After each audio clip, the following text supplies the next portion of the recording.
going to begin with the latest on that synagogue massacre. Some of the 11 victims being laid to rest today. The shooter appearing before a judge facing calls for the death penalty. ABC's chief national correspondent Matt Gutman starts us off there in Pittsburgh with the latest. Good morning, Matt.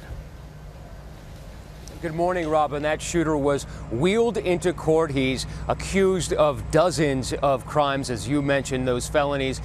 Now, in that courtroom, he seemed chillingly unfazed by all those counts against him. That as investigators are still trying to unravel what caused him to snap. The man who allegedly turned a quiet Sabbath into a massacre pushed into court in a wheelchair. Robert Bowers, who'd been shot multiple times, was arraigned Monday, charged with 29 federal counts, including hate crimes. Law enforcement sources telling ABC News Bowers had amassed 10 guns and brought 4 of them to the synagogue, all of them legally purchased. Those bullets tearing through worshipers that quiet Saturday morning, and the police who responded.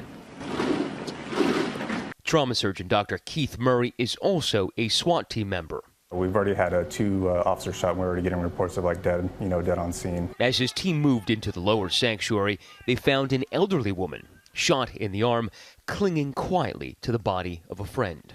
She was just staying with the body? Mm-hmm. And so, we kind of, removed her from her friend. I think my medic put a tourniquet on her, and then we got her out of there as fast as possible. Others hiding, trying not to be noticed by the shooter. We were still holding our prayer books and wearing our prayer shawls.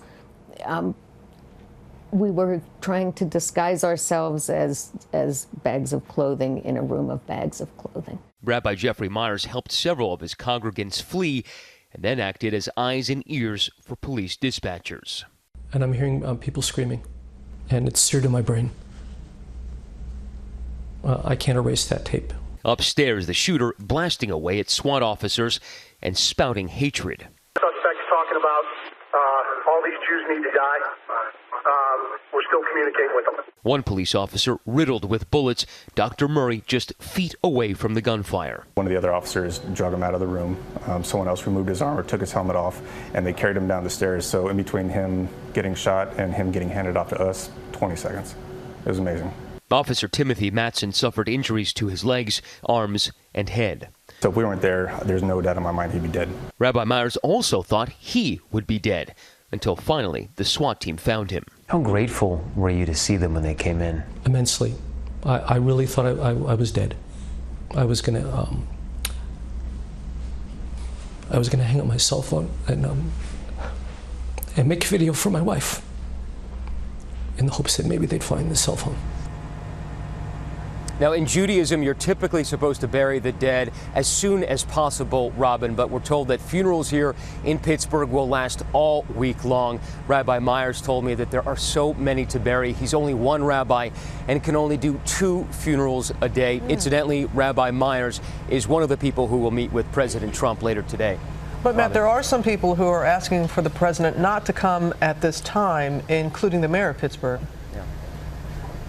The mayor, council members, many of them are asking the president to delay his trip at least until everybody is buried here and the funerals are over. But there are others who say that he is welcomed. Still, it is the president's initial reaction to the shooting that seemed to focus on putting armed guards in places of worship like that synagogue behind me, instead of focusing on sympathy that seemed to upset so many people here in Pittsburgh, Robin. That's understandable. All right, Matt, thank you.